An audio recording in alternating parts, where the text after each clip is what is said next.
Gostaria de apresentar o Dr. Jeff Green, que é geriatra em um dos principais hospitais daqui. Olá, Jeff. O que é um geriatra? Um geriatra é um especialista que trabalha com pessoas idosas.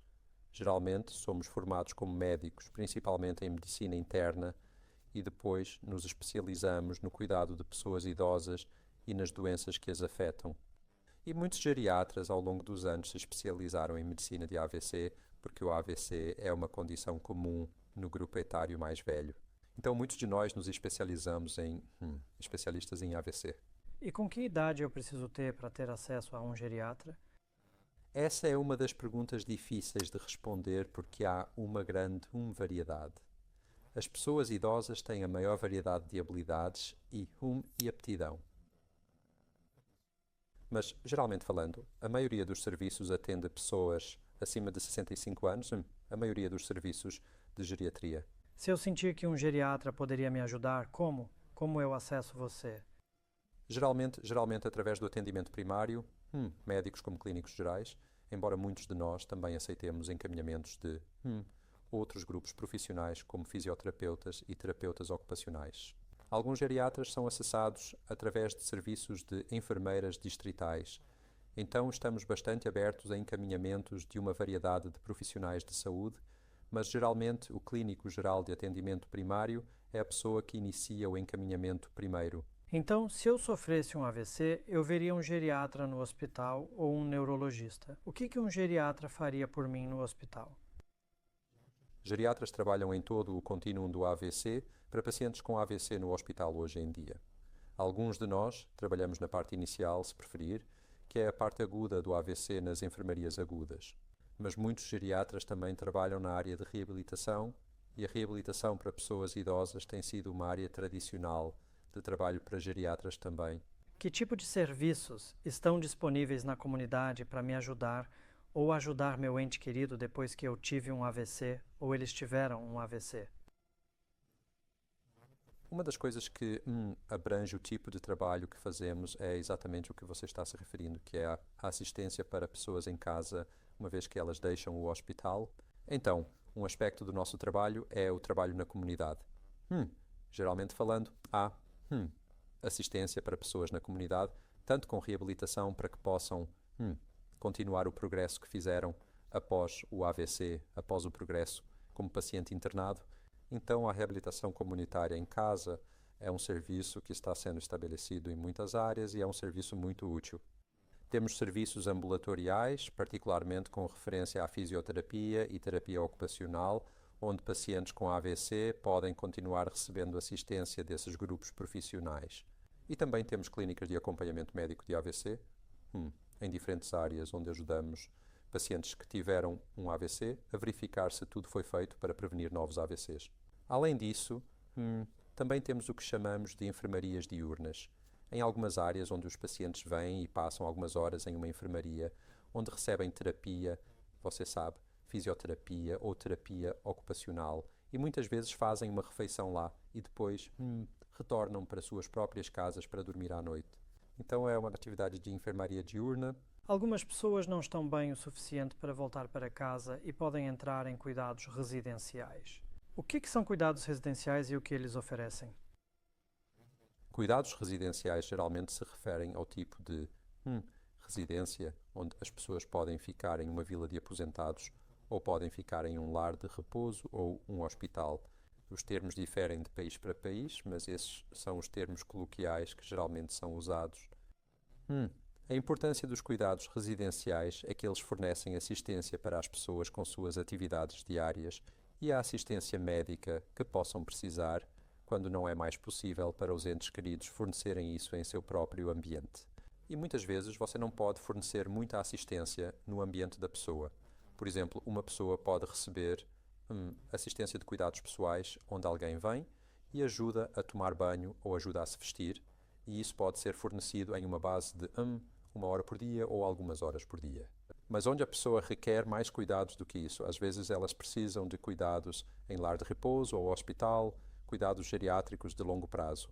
Cuidados em lar de repouso, geralmente falando, a pessoa é mais independente e às vezes, geralmente tem alguma mobilidade, mas requer alguma assistência de enfermagem enquanto alguém que é mais incapacitado e requer cuidados de enfermagem 24 horas estaria em um hospital. Se eu estiver cuidando de alguém que teve um AVC, que conselho você me daria? Seja paciente e entenda os efeitos do que essa pessoa sofreu.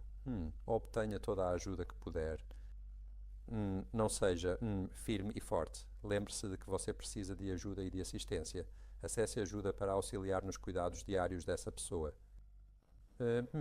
Lembre-se de que pacientes com AVC melhoram, mas a maior coisa é que leva tempo. E as famílias de pacientes com AVC precisam ser muito pacientes e dar à pessoa bastante tempo para superar o que aconteceu, porque tudo leva. É um longo processo de recuperação. Use o que puder, incluindo cuidados de alívio, Ok. para ajudá-lo no cuidado da pessoa que você está cuidando, que teve um AVC. O que são cuidados de alívio? Cuidados de alívio é quando a pessoa vai para um hospital ou para um lar de repouso por um curto período, geralmente 1 ou 2 semanas, para dar uma folga aos cuidadores.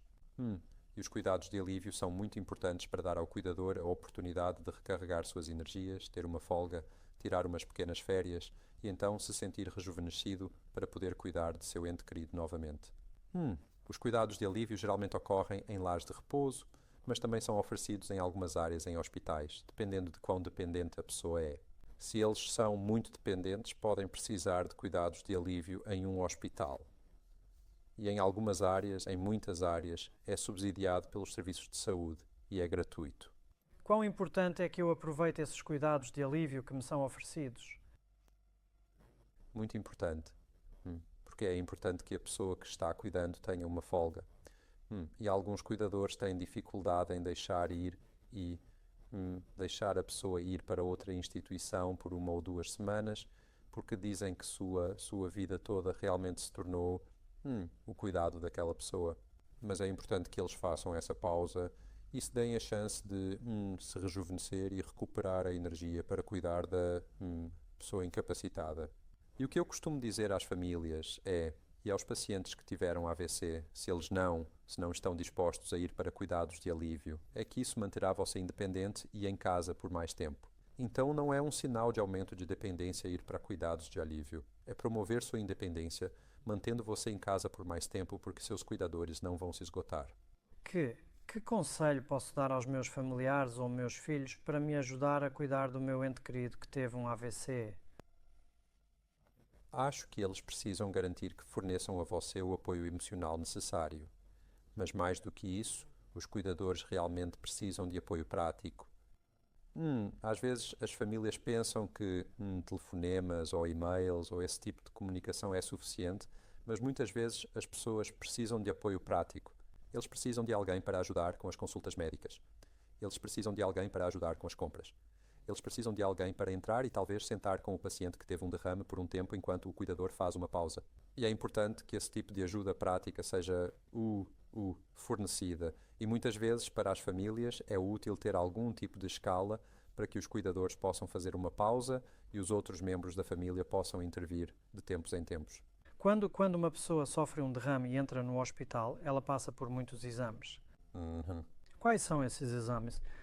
Bem, geralmente exames de sangue, exames do coração, exames de imagem. Quase todo paciente que entra no hospital deve fazer algum tipo de exame cerebral e hoje em dia fazemos tomografias, que são exames de raio-x, ou fazemos ressonâncias magnéticas ou RM. Ambos fornecem informações semelhantes e ambos têm suas diferentes vantagens e desvantagens, mas a maioria dos pacientes com derrame deve fazer algum tipo de exame cerebral. Além disso, procuramos ver com exames o que causou o derrame, porque sempre há um vaso sanguíneo subjacente que ficou bloqueado ou um coágulo que viajou na circulação. Então, podemos olhar para o coração com imagens do coração, ou podemos olhar para as artérias carótidas com imagens de ultrassom das artérias carótidas. A maioria dos pacientes que teve um derrame deve fazer um cardiograma, que é um ECG, como é chamado, do coração, e exames de sangue para verificar fatores de risco como colesterol, UA, diabetes e outros exames de sangue devem ser feitos rotineiramente em pacientes que tiveram um derrame. Então, um paciente com derrame pode esperar fazer alguns exames de sangue, alguns exames de imagem, imagens do coração, bem como um eletrocardiograma. Existem diferentes tipos de derrame? Sim, certamente. O derrame é qualquer dano ao cérebro causado por um vaso sanguíneo. Essa é a definição ampla de um derrame. E, geralmente falando, os vasos sanguíneos ou bloqueiam ou sangram, e esses são os dois. A maioria dos derrames são bloqueios de vasos sanguíneos, mas você também pode ter um sangramento no cérebro que causa um derrame. Por que eles bloqueiam há várias causas, mas geralmente eles bloqueiam porque as artérias ficam estreitas no próprio cérebro ou um coágulo viajou na artéria e se alojou no cérebro e causou um bloqueio. Você mencionou que o derrame é um dano ao cérebro, Uhum. mas pode ter efeitos em todo o corpo. Uhum. Quais são as complicações do derrame? Os sintomas usuais que alguém experimenta são bastante diversos por causa da natureza incrível do cérebro em termos de suas múltiplas funções. Mas geralmente as pessoas estarão cientes da fraqueza que alguém pode experimentar, mas há outros sintomas que também são importantes e que as pessoas tendem a esquecer. Acho que mudanças visuais podem ocorrer, as pessoas podem ter sua fala afetada, elas podem ter sua capacidade de pensar afetada, capacidade de calcular e dificuldades de memória também foram mencionadas. E além disso, há uma série de sintomas especiais que podem afetar pacientes com derrame e complicações, como você mencionou. A outdoor, por exemplo, pode ser algo importante para relatar ao médico e tratar se é isso que você está sofrendo. E isso certamente pode ocorrer com um derrame. Pacientes podem sofrer rigidez do ombro. Se você tem uma cicatriz no cérebro devido a um derrame, pode sofrer convulsões ou ataques, como é chamado, e isso pode ser tratado de forma muito eficaz. E também as outras coisas estão relacionadas à sua memória e mudanças de personalidade que podem ocorrer com o derrame, bem como mudanças de humor. Então, realmente, há um grande número de complicações que podem ocorrer. Na fase aguda, também ficamos atentos a infecções pulmonares, às quais os pacientes com derrame são propensos devido ao risco de alimentos descerem pelo caminho errado para os pulmões. E somos muito cuidadosos em cuidar da pele quando uma pessoa está bastante imobilizada por um derrame para verificar se o paciente não desenvolve úlceras de pressão ou úlceras na pele. Então há uma grande diversidade de complicações que podem ocorrer e muito da abordagem talvez mais moderna. Ao cuidado do derrame, ou cuidado agudo do derrame, é realmente abordar essas complicações e ser muito meticuloso sobre a forma como a pessoa é cuidada nas fases iniciais de um derrame para que você possa maximizar suas possibilidades de uma boa recuperação. Dada a chance de todas essas complicações, eu imagino que é muito importante, uma vez que eu volte, para garantir que eu tenha exames médicos regulares. Com que frequência devo ir ao médico quando voltar para a comunidade? Varia, mas pelo menos a cada 3 meses você deve ver um médico de atenção primária para verificar sua pressão arterial. Se necessário, verificar seus níveis de açúcar para ver como está o controle do seu diabetes, se você tiver diabetes. Um acompanhamento dos seus lipídios e quão bem controlados eles estão, bem como abordar as complicações e as questões gerais que discutimos em relação ao derrame. Então eu diria pelo menos a cada 3 meses. Se as pessoas estão tomando varfarina após um derrame, elas precisam fazer exames de sangue regulares, e se a varfarina estiver controlada, isso pode exigir apenas um exame de sangue a cada semana ou a cada 2 semanas. Mas nos estágios iniciais de uso da medicação varfarina, você pode precisar fazer exames de sangue mais frequentes e pode precisar ver seu médico com mais frequência. E acho que a outra mensagem é que se você não está se sentindo bem ou as coisas não estão indo bem, não espere até a consulta de 3 meses, certifique-se de marcar uma consulta com um profissional de saúde para que você possa fazer um acompanhamento. Prevenir é melhor do que remediar. Absolutamente, sim. Muito obrigado. O prazer é meu.